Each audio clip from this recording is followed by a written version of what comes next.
দেখো একটা অঙ্ক নিয়ে এসেছি আরআরবি এনটিপিসি 2021 এ। তো আরআরবি এনটিপিসি আমি যে অঙ্কগুলো করাচ্ছি চেষ্টা করছি যেগুলো টাফ অঙ্ক সেগুলো করানো। তার মধ্যে এই একটা অঙ্ক যেটা একটা ভ্যারাইটি আছে, বলছে কি the some of digits of A 2 digit number is 9। Some of A 2 digit নাম্বারের দুটো ডিজিটের নাম্বার হচ্ছে না, প্লাস করলে হচ্ছে 9, সাম বলে দিচ্ছে। If the digits are reverse, যদি ডিজিটটাকে রিভার্স করা হয়, the new number when increased by 9, new numberটা যদি 9 increase করা হয় equals to 3 times of the original numbers। যদি নিউ নাম্বারটাকে রিভার্স করা, ওল্ড নাম্বারটাকে রিভার্স করে নিউ নাম্বার ক্রিয়েট করার পরে সেটাকে যদি 9 প্লাস করা হয়, 9 অ্যাড করা হয়, তাহলে সেটা ওল্ড যে নাম্বারটা আছে দ্যাট ইজ দ্য অরিজিনাল নাম্বারে 3 টাইমস। তাহলে আমরা কি ধরলাম, তার মানে যখনই বলছে 2 ডিজিট নাম্বার, এই যে 2 ডিজিট নাম্বার যখনই বলছে 2 ডিজিট নাম্বার মানে কত হচ্ছে 10x প্লাস y, এটা হচ্ছে 2 ডিজিট নাম্বার। কেন 2 ডিজিট নাম্বার? ধরো 56, তাহলে এই 56 কে আমরা ব্রেক করে কিভাবে লিখতে পারি, 10 into 5 plus 6, এটাকে বলে ইউনিট ডিজিট নাম্বার, এটাকে বলে 10 ডিজিট নাম্বার। ঠিক সিমিলারলি এটাকে মাথায় রেখে আমরা কি করলাম, 10x plus y is the original number, এটা হচ্ছে নাম্বারটা। ঠিক আছে, এইবার বলেছে এই একটা ইকুয়েশন দিয়েছে যেটা বলেছে একটা 2 ডিজিট নাম্বার, আর সেকেন্ড বলেছে যে the sum of the digits is 9। sum of the digits বলতে কি বোঝাচ্ছে, that is এই একটা ডিজিট এই একটা digit, x plus y equals to 9। 10x plus y 9 নয়, কিন্তু ডিজিট হচ্ছে এটা, ডিজিট হচ্ছে কত, ধরো না 56, 5 plus 6 11, এখানে হচ্ছে সিমিলারলি এর এখানে দুটো ডিজিট আছে, সেই দুটো ডিজিটকে সাম করলে হচ্ছে x plus y হয়ে গেল।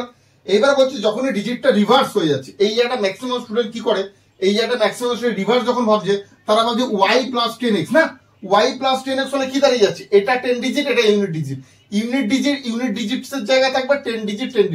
তাহলে আমরা তখন কি হবে, যখন এটাকে রিভার্স করা হচ্ছে এটা আমার দাঁড়াচ্ছে 10y plus x। ক্লিয়ার? এইবার বলছে এই নাম্বারটাকে যদি 9 ইনক্রিজ করানো হয়, দ্যাট ইজ এইটা, তাহলে যে নাম্বারটা ক্রিয়েট হচ্ছে সেটা হচ্ছে ইকুয়ালস টু যেটা original number that represent 10x plus y তার 3 টাইমস ইনটু 3। সলভ করে এখান থেকে 10y plus x plus 9 equals to 30x plus 3y হলো। এখান থেকে তুমি কি করলে, 30x plus 3y minus x minus 10y equals to 9, এটা রেখে দিলাম। তাহলে এখান থেকে কত হচ্ছে 30x minus x that is 29x, কত হচ্ছে 3y minus 10y minus 7y equals to 9, এটা নাম্বার 2 ইকুয়েশন। এবার কি করব স্যার, এবার দেখো এখানে একটা ইকুয়েশন 2 আছে, এখানে একটা ইকুয়েশন আমরা কি জানি x plus y 9, তাহলে এখানে x plus y 9 বসিয়ে দিলাম। এইবার এটাকে 1 নাম্বার ইকুয়েশন করে দিলাম সেকেন্ড, বা এটাকে 2 নাম্বার হলে এটাকে সেকেন্ড করে দিলাম, যাই হোক।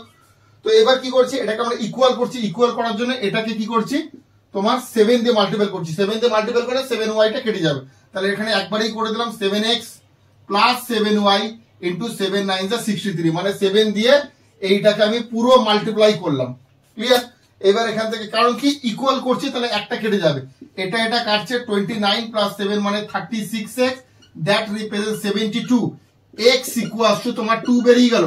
যেই x তোমার 2 বেরিয়ে গেল, এইবার তুমি কি করছো, আমরা জানি x plus y is 9, y equals to 9 minus x, that is 9 minus 2 7।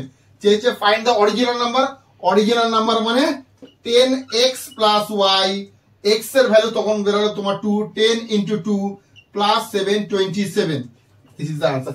এই অঙ্কটা দেখো অপশন ট্যালি করে হয়ে যায়। ধরো না এই অঙ্কটাকে তুমি ভেবে দেখো, 27 যদি অরিজিনাল নাম্বার হয়, এটাকে রিভার্স করে দিলে কি হচ্ছে 27 অরিজিনাল, রিভার্স করে দিলে 72। এবার আমাকে কি বলে দিয়েছিল যে 72 যে নাম্বারটা দাঁড়াচ্ছে নিউ নাম্বার, এটার সঙ্গে যদি আমি 9 প্লাস করি দ্যাট ইজ 81, এই 81টা হচ্ছে অরিজিনাল যে নাম্বার 27 ইনটু 3 81।